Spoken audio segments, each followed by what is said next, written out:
I think this is concerning, just a little bit. Scientists say we're closer to immortality than ever, claiming that soon we can turn photos, videos, and audio recordings of loved ones into realistic avatars.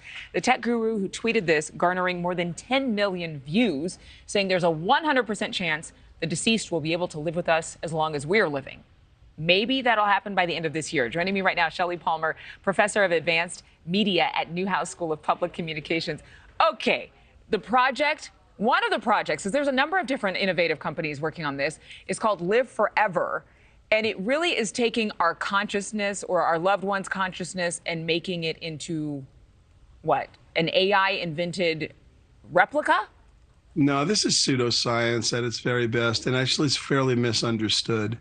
Right now, you can use the generative AI tools that we are all excited about, like GPT, GPT-4, Llama, Lambda, all the various large language models, and you can train them to specifically respond in a style. So in the style of Shelly Palmer, in the style of grandma, in the style of grandpa, if you have enough recordings or enough writings from an individual, you can train the model to mimic their style of speech and even what you would consider their patterns of thought.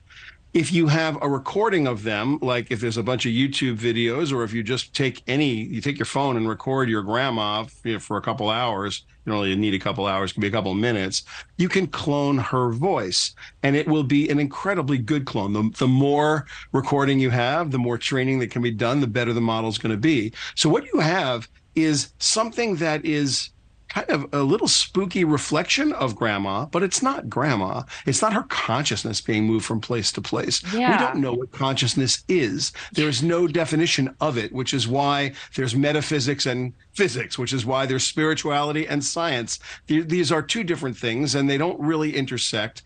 When someone can define what consciousness is, then we're going to have a much better understanding.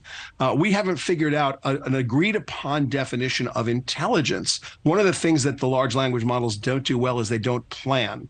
Well, if planning is part of being intelligent, then you'll say they're not intelligent. But they can reason. Is reason something that you think would be intelligent? They can solve very specific kinds of problems. Is problem solving intelligence? Well, the answer to that is sure. So since there's no agreed upon definition of intelligence, and there's certainly no agreed upon definition of consciousness, the idea that you would transfer your consciousness somewhere else, that's a little bit, that's just a big Crazy statement, nothing to back it up. Like you said, creepy. We're out of time, but I had one more question, if you could answer it short and sweet.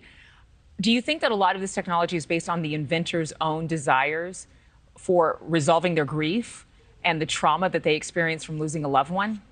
I think you've answered your own question short and sweet. Yes, I think that it has a lot to do with who we are and how we see ourselves. Just because you can doesn't mean you should. If this is technology you like, go for it. If not, if it's creepy, then walk away from it. That's just these tools are amazing. And to do this kind of nonsense in the middle of really an explosive new technology that's going to change the way we live, new productivity, new abilities to do great things, 10 times more powerful as a knowledge worker than I was at work a year ago. Come on, that's the cool stuff. So let's concentrate there and keep working, guys. If that's what's making you happy, go for it. Shelly Palmer, thank you so much.